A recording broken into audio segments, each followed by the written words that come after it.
เป็นลำทางเนาะ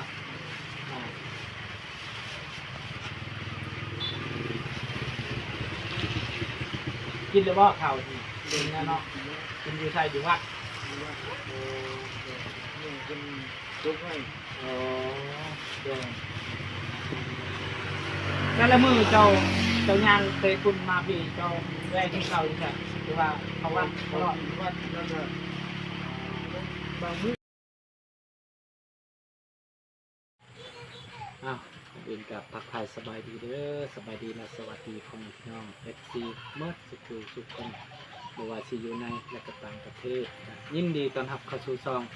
บ่าวบุญคงทำมาหากินคือเก่าคือเดิมพี่น้องเนาะเป็นทางให้เพิ่นย่างมาพี่น้องเนาะก็ย่างมาแต่ไฟแดงแล้วก็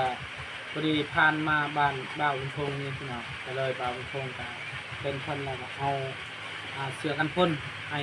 เพิ่นต้นเพิ่นแล้วก็ทำการไปกันมาเพิ่นเนาะเพิ่นจะ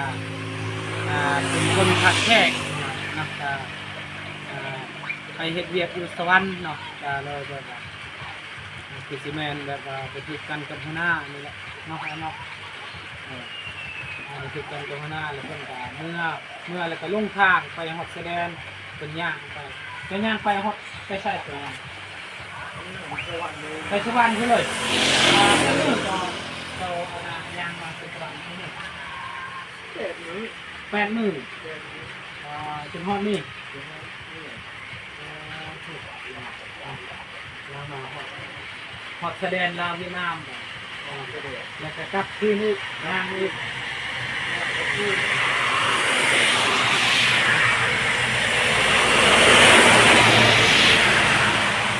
ที่เมื่อย่างไปเมื่อละบางวันเมื่อทักคนทางคนมือเจ้าโน่ถามทางเจ้าไปตัวซับกับบุมีเอามายืนนี่ก็ยืนมันค่อยครับจะไม่ค่อยตียางรถนี่จะเป็นยางมาเปียกไหม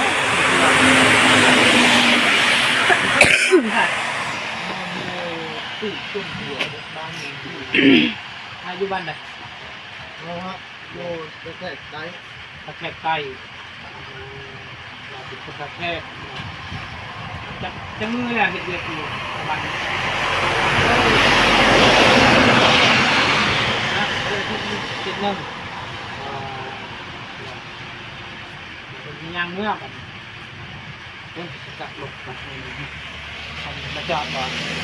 คือแล้วคือเซปนเนี่ยใช้เซปนก็ใช้เลยดีจักรรถ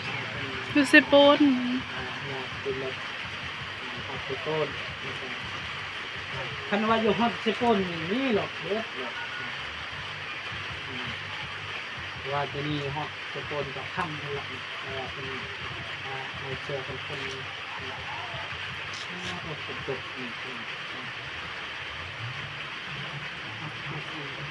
ให้คนจางทางรถก็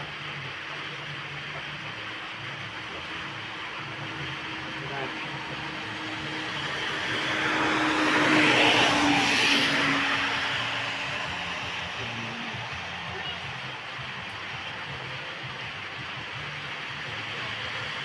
แผ่นหนึ่งนี่ก็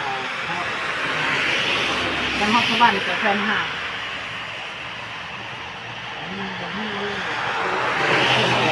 ที่รถแต่เซโปที่ท่าอยู่มานั่นแหละไม่ทางอายเป็นนะจุดที่ต้นเป็นย่างไปก่อนก็ชิ้นยังก่อนพิซซ่า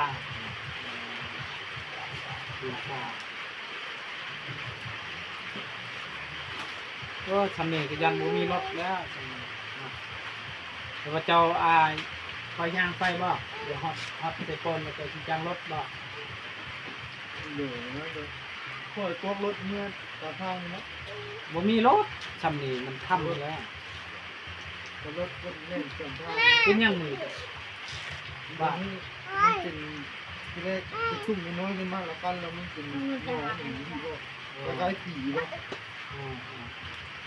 มันก็ผีแล้วนี่ตอนมันเป็นไข่ไม่ติดไว้ ไปชื่อยังก่อนคือสาวอยู่โอเคบ้านยัง จะเป็นไข่ อยากไกลมาเฮ็ดเรียกอยู่สวรรค์ก็เลยบ่ถือกันกับหัวหน้าบ่ย่างเมื่อเลย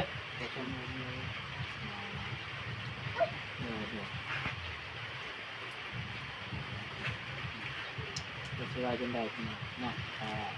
รถคันนี้ก็ยังบ่ดีฮอดอยู่นะมีบ่รถคันนี้เจ้าสิทารถหรือว่าเจ้าสิย่างเมื่อไปพุ่นเลยไปเสียให้ดอกเงินจ้างรถหรือว่าค่ารถ ก้อนหน้าไม่อะไรรถนี่อยู่เลย เท่าได้สามีเลยบ่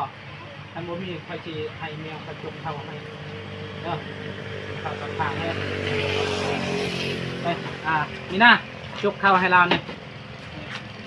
มันจะตุกๆเนี่ยโดยเอาค่าเรียน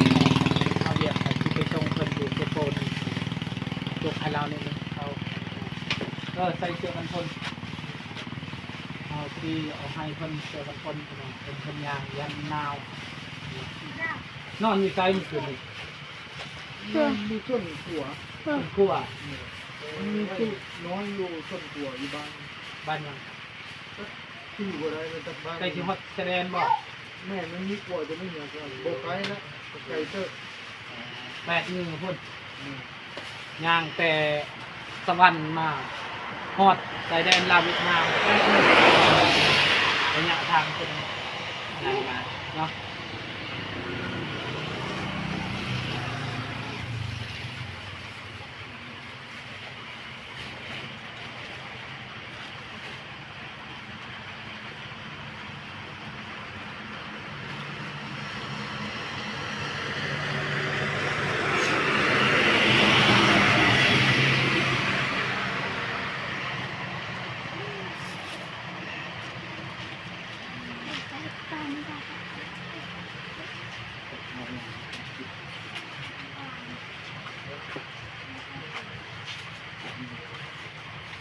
มาสินี่ปลากับน้ ไม่ได้กินเลยเป็นน้ำนี่เลย ำกับโบมีเดี๋ยวนี้มีแล้วบ่นำเอานำไปเด้อ ไม่ได้เลย มันก็100,000เด้อค่าจ้างรถเด้อโดยจ้างรถไปพุ่นแล้วก็ย่างตัวนี้ฮอดไปต้นแล้วก็จ้างรถอีกจ้างรถไปตะโกน5กิโลก็ประมาณ1,000นี่แหละบางคงจะซอยทำทีบางคงซอยใดนี่แหละคิดต้อง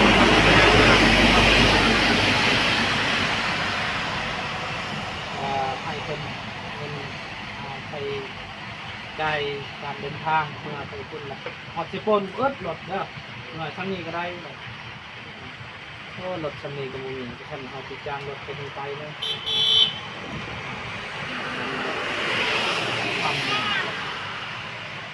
Nomor tua om ketuknya.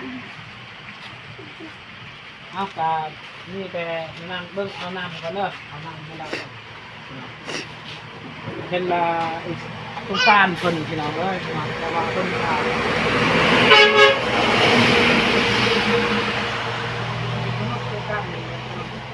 นนำคือกันเอากันคือกันกดคือกันนำตัวนั่นเด้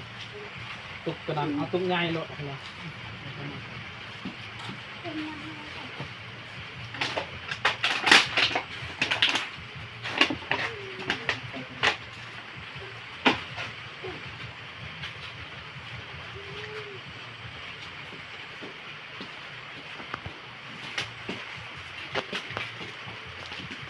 บ้านบ้านทักแท็กใต้ป่ะเอานำกันเด้อ คนที่เป็นงานไป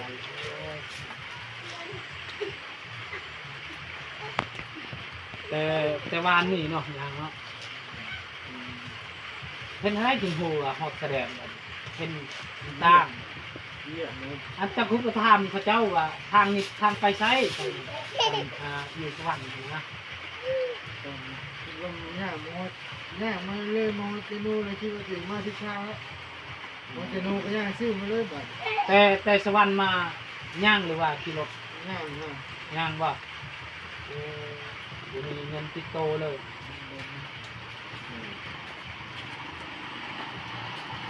เจ้าอยู่คนเลยอยู่คนมันแจ้ง นี่ก็แจ้งเลย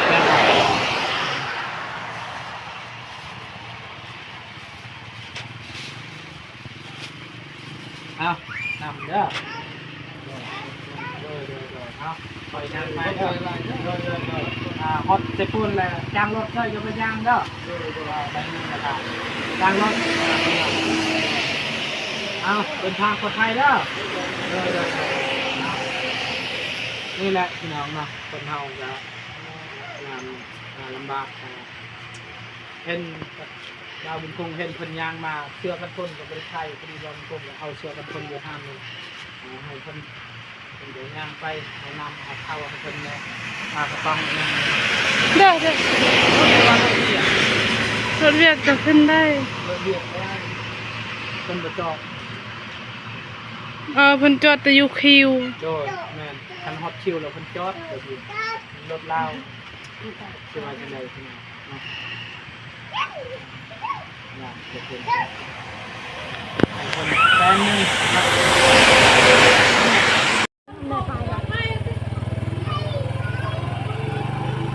ไปพี่น้องก็เห็นเพิ่นยางแล้วก็คิดสิดูต้นเพิ่นแล้วก็สิไปชงเพิ่นก่อนพี่น้องเนาะเพิ่นยางเห็นพันธุ์บ้านบาวบุญคงนี่แหละพี่น้องก็เลยบาวบุญคงก็เห็นอีต้นแล้วก็สิไปชงเพิ่นก่อนพี่น้องต้นแห้งก็สิถามเบิ่งก่อนเพิ่นก่อนพี่น้องเพราะว่าพี่น้องเพิ่นบ่มีบ่หรือว่าเพิ่นบ่ฮู้ว่าเบอร์ครอบครัวเพิ่นนี่แหละพี่น้องเนาะเพิ่นย่างโอ้ยตายสงสารเพิ่นพี่น้องเอ้ยเนาะ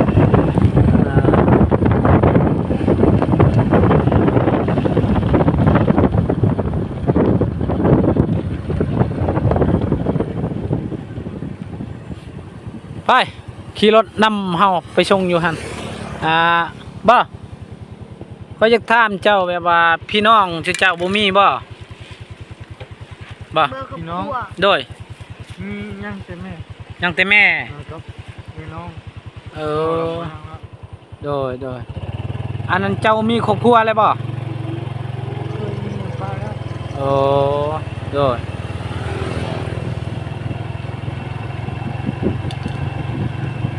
เจ้าฮู้บ่เบอร์คนแถวบ้านที่เจ้ามีบ่บ่ฮู้บ่โดยบ่จื้อเบอร์แล้วเฮาก็สิไป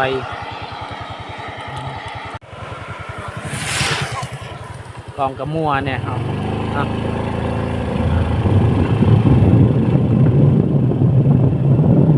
กองกระมัวเนี่ยครับนี่ไปกับลูกชายเห็นต้นยางแล้วก็ขึ้นที่ต้นเพิ่นกองกระมัวนี่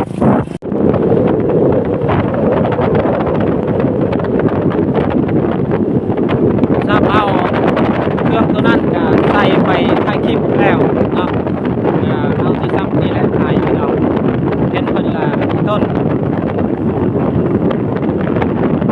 ส่งเพิ่นก่อนเนาะยางมาเพื่อสิฮอดบ่แห้งสิฮอดคน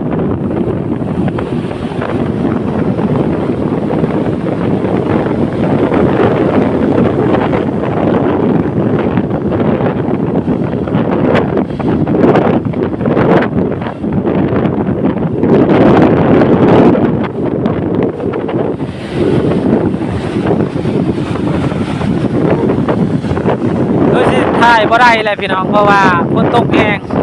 ก็เลยมีแต่ซ้ำนี้แหละพี่น้อง อ้าวตัดภาพอีกอันนี้พี่น้องเนาะจะฮอดเดือนแล้วพี่น้องไปส่งเพิ่นฮอดคิวรถเนาะคิวรถเซโกนแต่ว่าเฮาก็บ่ได้ถ่ายคลิปเพราะว่า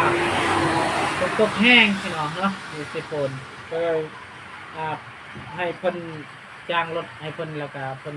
เมื่ออยู่เพิ่นแหละเนาะอยู่แขกเพิ่นอยู่แขกใต้เนาะเพิ่นเนาะ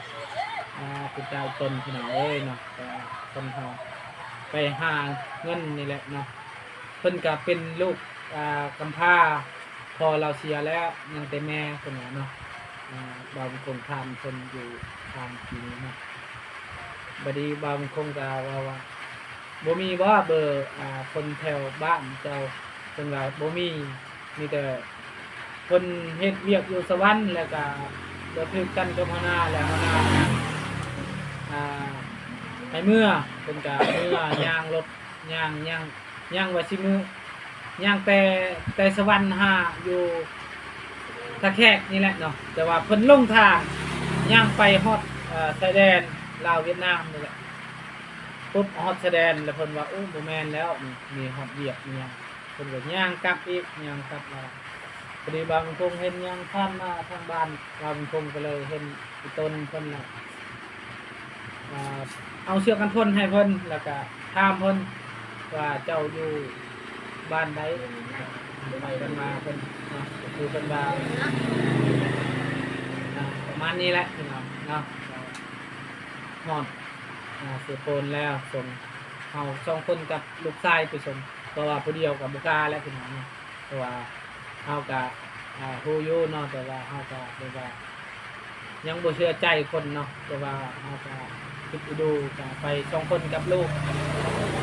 ไปส่งเพิ่นเนาะเอาน้องอายเพิ่นก็ชื่อซาพี่น้องเนาะเพิ่นอยู่ทักแขกใต้เพิ่นอยู่เนาะเพิ่นชื่อซาเพิ่นก็เป็นลูกกำพร้าคือว่ามันคงว่านี่พี่น้องแม่ยังแต่ว่าพ่อเสียแล้วเนาะเอาเนาะพี่น้องก็สำหรับคลิปนี้บ่าวคงก็สิขอจบคลิปปิดคลิปไว้เพียงสำนี้ก่อนพ่อแม่พี่น้อง FC หมดทุกคนที่ติดตามเด้อและให้กำลังใจครอบครัวบ่าวคงเนาะทำคลิปนี้ไปแล้วเด้อสบายดี